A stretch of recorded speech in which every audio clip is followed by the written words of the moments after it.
بالله من الشيطان الرجيم بسم الله الرحمن الرحيم.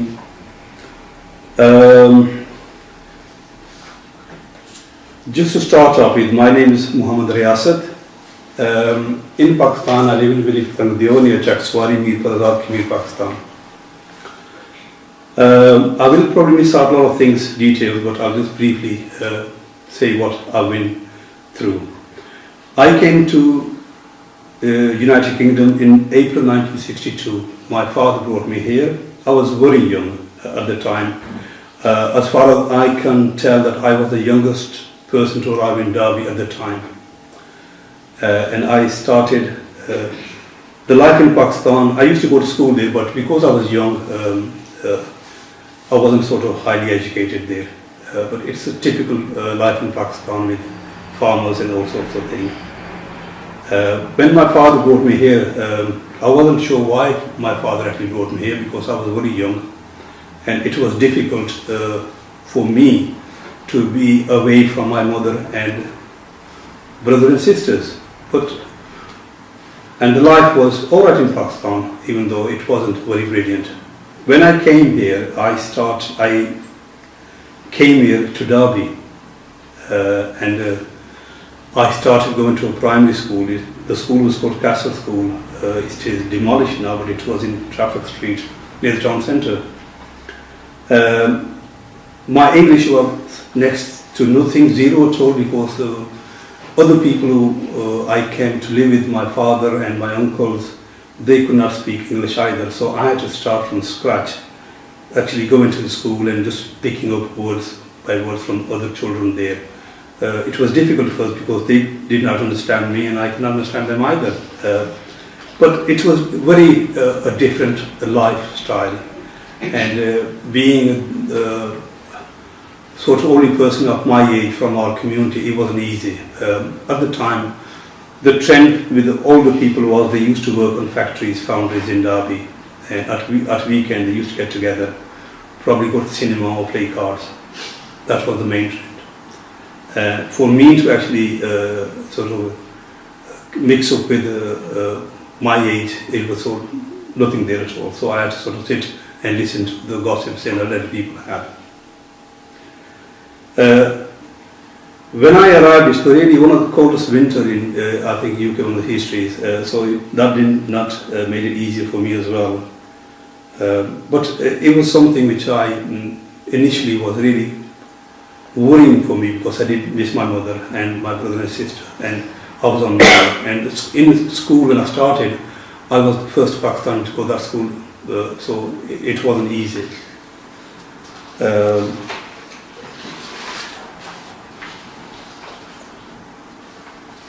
When I sort of arrived, my father, he owned a house, so I was living with my dad and my uncle.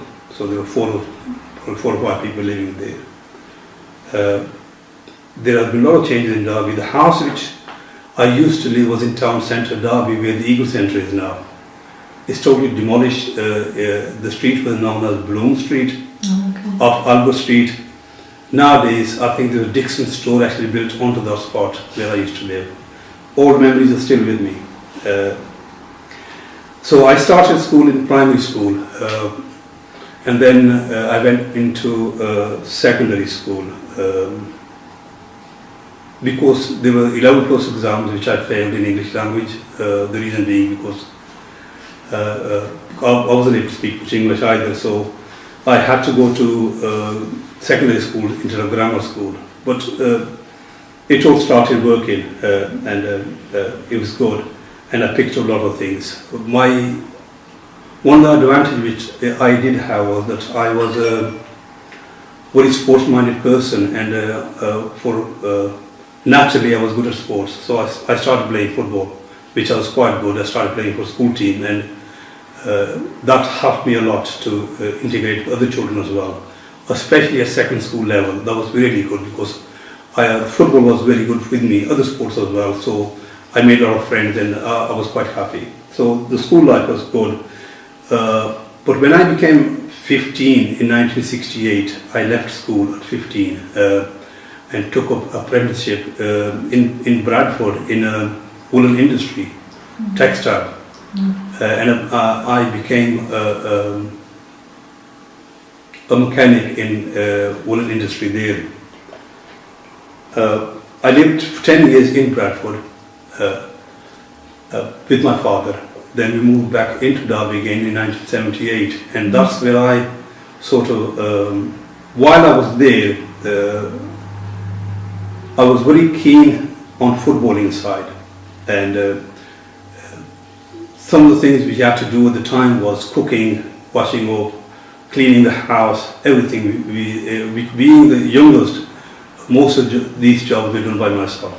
The elders were just ordering us around, you need to do this, you need to do this, because you're the younger. So nowadays the youngsters have quite a good, nice life, good life. The first job I took was as apprenticeship in Bradford, and the job was in a woolen textile, and my first salary was £4.15, which is about £4.75, and I was very happy because that was very good money at the time. We lived in 10 years in Bradford. Mostly I was involved in sports there, football, volleyball, or weightlifting, that sort of thing. That's where I sort of was interested. But then the family, my father moved back into Derby in 1978, and I came back here. Because the qualification I had was in woolen textile, and in Midland there's nothing, any sort of that sort of job going in here. So I had to take a job in Courtholes in Spondon as just a machine operator, which I didn't like. After working for a couple of years, I started going to my own business.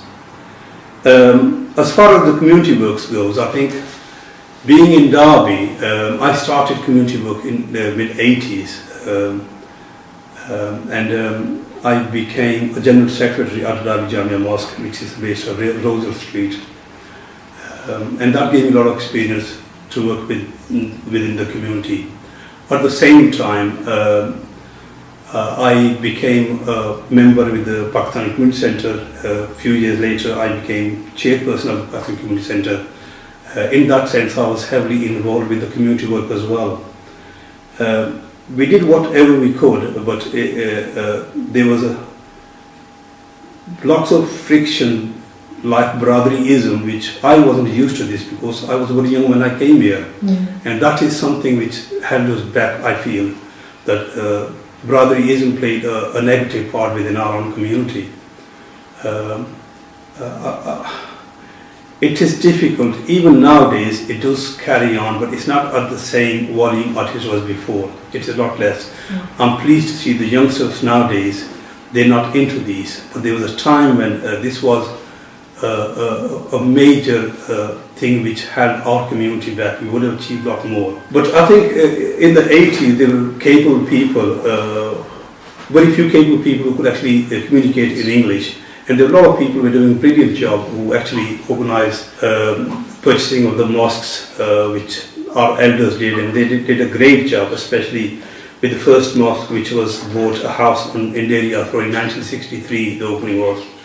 And I'm proud to say that I was one of the youngsters, initial youngsters, to attend the mosque with a few other now old people, but we were youngsters at one time.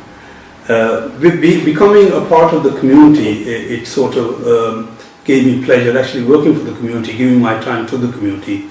It wasn't easy. One of the achievements which I feel that in my time I did was actually trying to get a dress code for the Pakistani girls in school, which organization which we set up with other friends called Council of British Pakistanis, and I was part of a subcommittee which dealt with education.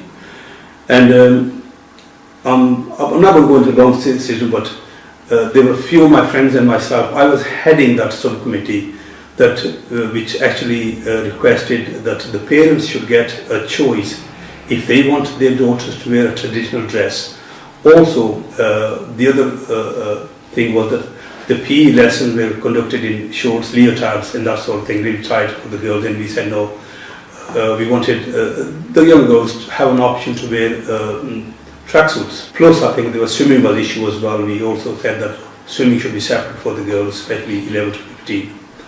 And just to cut the long story short, which I negotiated a lot with the Education Authority as well as a school called Homeless School. I can remember the name of the head, Mr. Knapp. And initially we did achieve this, that the parents did get an option to actually, if they wanted the girls to wear traditional salwar kameez, they could do so. That's one thing which I'm proud that I have actually done in Derby for the community. And I think apart from that, I have participated in a lot of other organizations and given my utmost for the community as much as I could. Just to name some of them, I was part of Racial Equality Council voluntary organizations. Also, I was at one time in a panel which shortlisted the minority teachers from the community. Lastly, I've been a chair of the Job Education and Training on Normanton Road. But these are some of the things which a small part which have been sort of contributed from my side. Other people have contributed a lot in Derby as well.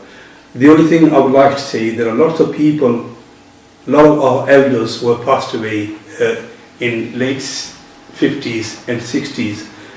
They have done a lot of community work, and nowadays when we have a meeting at the mosque or the community centre, I hardly hear their names, that these people have put so much effort in really difficult time to provide something for the community.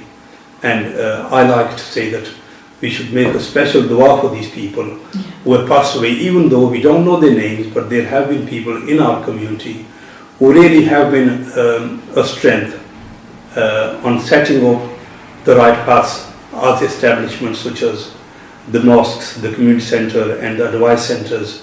And also I think we need to remember that people who came in early, did not speak any English language at all, and they did have problem of form fillings and all sorts of things which nowadays which we do not have. And I just hope that we do remember these elder people who have given us really valuable time. And what is your message to these young people?